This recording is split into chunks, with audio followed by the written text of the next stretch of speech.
نو په اتباع د پیغمبر کې دوه پیدې دي. کم سړی چې د نبی علیه الصلاۃ والسلام د سنت تابعداري کوي نو دته به دوه پیدې ضرور به ضرور حاصلېږي. ځکه الله جل شانه دا خبره قرآن کریم کې فرمایي فتبعوني تاسو زما تابعداري وکئ نو يحببكم الله الله بس تاسو سره محبت وساتي ويغفر لكم ذنوبكم او دویمه خبره دا ده چې تاسو ته بس تاسو ګناهونه معاف شي. نو د نبی علیه الصلاۃ والسلام سره محبت دا د الله سره محبت دی. د نبی علیه الصلاۃ والسلام تابعداري دا ذریعہ د محبت د الله جل شانه ده او دغه شانتي ذریعہ د محبت ده. نو تابعداري د پیغمبر ضروری ده. دلته الله جل شانه لفظ د اتباع ذکر کو او رستو تاکید د دې خبرې ذکر کړي او فرمایي قل اطیعوا الله والرسول پیغمبر ته وایا دوی ته چې تاسو اطاعت الله وکي والرسول او د پیغمبر وکي. نو دو الفاظ په دې آیاتونو مبارکو کې ذکر کیږي یو اتباع او یو اطاعت. نو علما وايي اتباع ویل کیږي د یو سړي په طریقې او په عمل کې د هغه تابعداري کول هغه منل دې ته اتباع ویل کیږي او اطاعت د یو سړي په خبره منلو ته اطاعت ویل کیږي د هغه په خبرې پسې تللو ته اطاعت ویل کیږي. نو الله جل شانه فرمایي تاسو تابعداري د پیغمبر وکئ او رستو فرمایي اطیعوا الله اطاعت وکئ. نو د نبی علیه الصلاۃ والسلام قول او فعل یعنی عمل د نبی علیه الصلاۃ والسلام منل لازمی دي او خبره د نبی علیه الصلاۃ والسلام منل هغه لازمی دي. او دغه دواد الله جل شانه د هغې پیدې ذکر کړي دي. صاحب د تفسیر مدارک فرمایي چې کم سړی دا دعوه کوي چې زما د الله جل شانه سره محبت دی نو کو دی د سنت تابع دی نو دی په دې خپل دعوه کې رښتینی دی او کو دی د سنت تابع نه دی نو دی په دې خپل دعوه کې دروغجن دی. ځکه الله جل شانه فرمایي اطاعت د الله جل شانه سره محبت هغه سړی کی چې د نبی علیه الصلاۃ والسلام د سنت تابعی. نو مونږ او تاسو سوایو زمونږ او تاسو د الله سره محبت دا دی چې مونږ د نبی علیه الصلاۃ والسلام سنت پریخي دي او خپ داوی باندې وایو مړه په دین کې سنت څه لازمی خو نه دي. دا یو غلطه خبره ده یو غلط سوچ دی چې هغه زمونږ او تاسو د ذهن ته هغه چا ورچولې دا د کم ځای نه راغلی دی چې په دین کې صرف فرائض دي او سنت او نوافل پکې نشته. نفع فرض باندې خود الله جل شانو حق ته صرف پورا کوي په فرائض باندې تا ته جنت نه میلاویږي درجه د جنت تا ته نه میلاویږي. تب تابعداري د پیغمبر کوي د سنت تابع بګرځي نو البته کامل مؤمن ګرځيږي.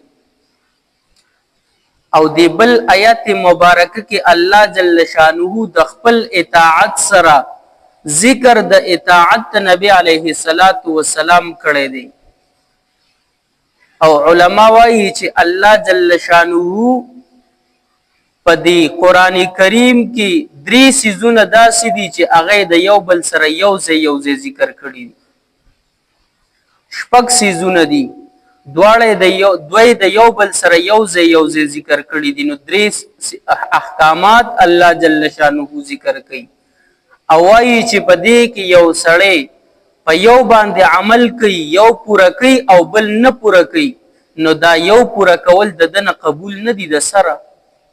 لکه الله جل شانه فرمایي اقیموا الصلاة وآتوا الزکاة چې کوم ځای کې ذکر د مانځه راغلی هلته ورسره ذکر د زکات راغلی دی.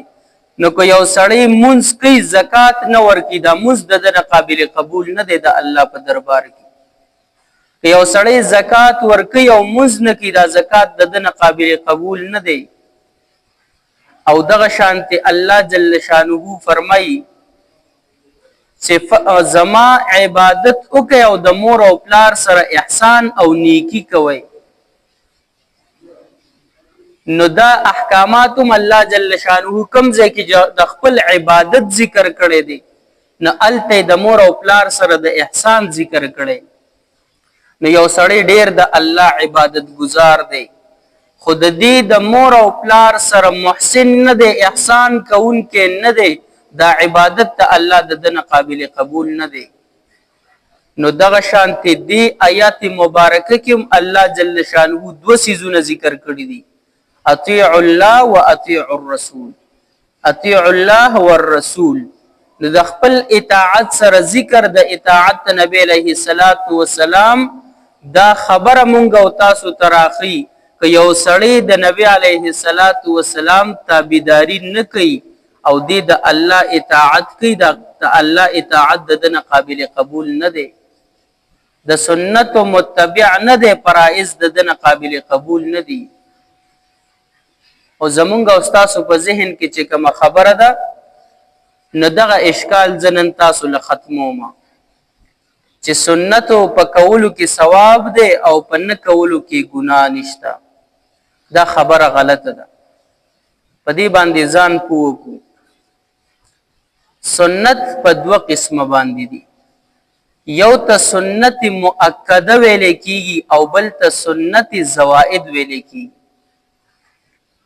سنت مؤکده اغي توای چې کم نبی علیه الصلاۃ والسلام کم اعمال کم طریقه نبی علیه الصلاۃ والسلام په تور د عبادت باندې کړی دنو اغي ته سنت وای. عام استعمال د سنت د اغي طریقې د پاره دی چې کم نبی علیه الصلاۃ والسلام په تور د عبادت باندې کړی لکه د سحر مانځنه مخکې 2 رکعات سنت د ماسپخین د مانځنه مخکې 4 رکعات سنت ورپسې رستو 2 رکعات سنت د ماخام د مانځنه رستو 2 رکعات سنت د ماسختن د مانځنه رستو 2 رکعات سنت. دغه شانتي منځ د تراویح دا نبی علیه السلام مسواک کول دا نبی علیه السلام به طور عبادت کړی دي.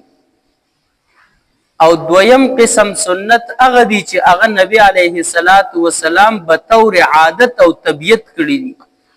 عبادت مقصودی پکې نو لکه د نبی علیه السلام تک پلار باندې د اغوی د تللو هغه طریقه څنګه و پلار باندې به قدم څنګه اغستو یا دغه شانتی نبی علیه السلام په خوراک کې سسیز خوخو.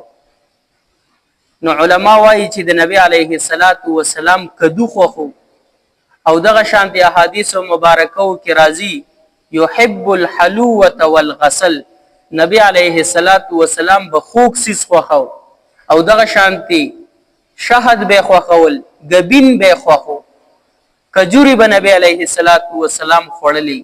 نو دا نبی علیه السلام خوراک چې کړی دی یا په لاره باندې تګ کړی دی نو دا تګ دا زمونږ او ستاسو د پاره سنت دي خو سنت زوائد دي. دا نبی علیه السلام په طور د عبادت باندې نه دی کړی. نو وسرا شي چې کم سنت نبی علیه السلام په طور د عبادت باندې کړی دي نو دغه سنت پورا کول په دین کې لازم دی په کولو کې ثواب دی او په نه کولو کې دغه سړی ګناهګار دی. نو اوس وایي چې د جمعې په ورځ باندې مونځ وشي او جمعات خالی شي یو سب کسان پاتې شي یا 15 کسان پاتې شي او باقی زی هغه سنت نه کوي دا په دین کې نشته دی لازمی نه دی. دا مونږ څنګه د الله جل شانه سره د محبت دعوه کو چې د نبی علیه السلام سنت کولو ته مونږ تیار نه یو او کم چې د نبی علیه السلام هغه طریقه ده چې هغه نبی علیه السلام په تور د عادت باندې کړي عبادت باندې نه ده کړي هغوی طبیعت داسې و نو د هغې څیز کولو کې ثواب دی او په نه کولو کې ګناه نشته. یو سړی د نبی علیه السلام په شان تګ د هغوی طریقه مونږ زده کړو. مونږ ته خو لاول دا پته نشته چې د نبی علیه السلام سیرت څنګه و، صورت شکل مبارک څنګه و، په لارې باندې تګ به هغوی څنګه کو. دغه سنت خو مونږ او تاسو ته معلوم نه دي. نو که په لاره باندې یو سړی د نبی علیه السلام تګ زده کو او په لاره باندې د هغې په شان تګ شروع کو نو په دې باندې دته ثواب میلاویږي. او که نه یو سړی د نبی علیه السلام په شان تګ نشي کولی نو په دې ګناهګار نه دی. یو سړی په دې نیت باندې کدو خوري چې دا د نبی علیه السلام خوښو نو په دې باندې دته ثواب میلاویږي. او که یو سړی طبیعت هغه داسې نه کدوی نه خوښ نو دی په دې ګناهګار نه دی. دا هغه سنت دی. نو دا خبره د ذهن نه وباسو چې سنت کولو کې ثواب دی او په نه کولو کې ګناه نشته. نه، په سنت چې مونږ او تاسو سنت څه ته وایو په هغې کولو کې ثواب دی او په پرېښودلو کې دغه سړی ګناهګار دی او د ده نه به په ورځ د قیامت باندې تپوس کېږي. څنګه به ما او تا د نبی علیه السلام د لاس مبارک نه د حوض کوثر اوبه وڅښو؟ په کومو سترګو باندې ما او تا نبی علیه السلام ته مخامخ کیږو چې زه ستا امتي وم، ستا تابعداري مې کړې وه، زما شفاعت وکړه. نه سفارش به د نبی علیه السلام د هغې انسان دپاره وي چې کم انسان د نبی علیه السلام د سنتو تابعداري کړې ده. او علما وایي چې کم سړی د مستحباتو خیال ساتي نو الله جل شانه دته توفیق ورکوي چې دې سنت پوره کړي. او کم سړی چې د سنتو د پوره کولو خیال ساتي الله جل شانه دله د فرائضو پوره کولو توفیق ورکوي. نو کم سړی چې سنت پرېږدي نو د هغه فرائض به کمزوري کېږي، هغې کې به نقصان راځي. کم سړی چې سنت پریدي د مستحبات د کم سړی چې مستحبات پریدي د به سنت کمزوري کیږي، په هغې کې به نقصان راځي. نو دا سنت مستقل زمونږ او ستاسو د دین دا یوه حصه ده. الله جل شانه د دې حکم کړی، نبی علیه السلام نه دی کړی. او علما وایي صحابه کرام الله جل شانه دومره اوچت شان ولې ورکړی؟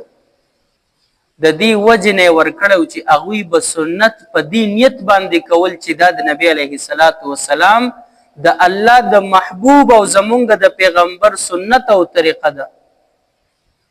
او ما او تا سنت په دې خبره باندې پریدو چې دا زمونږ د پیغمبر طریقه ده. نیت څومره کته راغی، څومره دین کمزوری شو.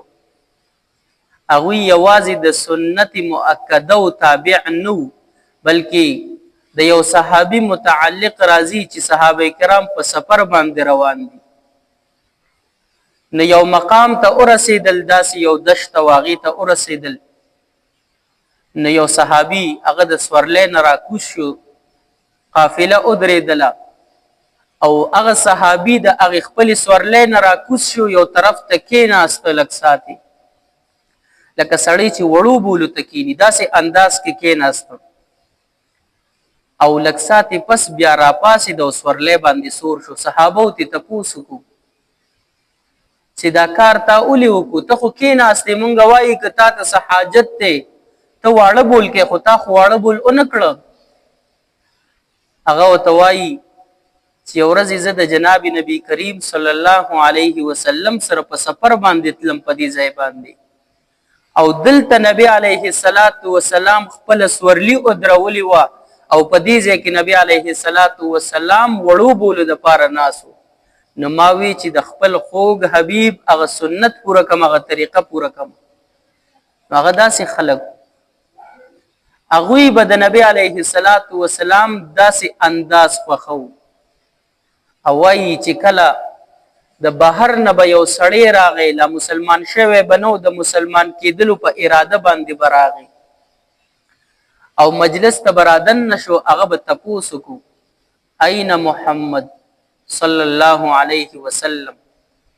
محمد چرته دی؟ پدې کسانو کې محمد کم یو دی؟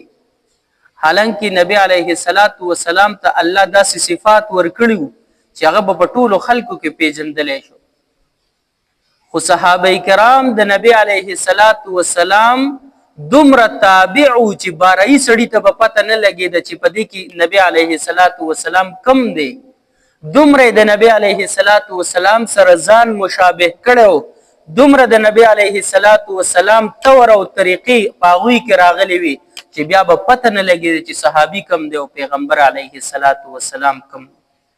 دغه صحابه دغه د هغوی د سنتو هغه تابعداري وه، دغه د هغوی د الله جل شانه سره د محبت دعوا او په هغې کې رښتینې وو.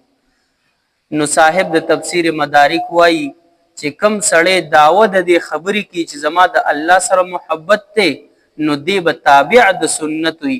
خو چېرې دی تابع د سنت نه و، نو دی په دې خپله دعوه کې دروغجن دی. نو ما او تا خپل ځان ته وګورو چې مونږ او تاسو د الله سره او د الله د پیغمبر سره د محبت دعوه کوونکي یو. دعوه خو کوو چې او زما د الله سره محبت دی، زما د الله د پیغمبر سره محبت دی، نو زما کې د سنت څومره تابعداري ده، زه په دې خپله دعوه کې څومره رښتینی یم او څومره په الله او په پیغمبر باندې دروغ ویونکی. نو فرمایي ان کنتم تحبون الله فاتبعوني، که تاسو د الله سره محبت دعوه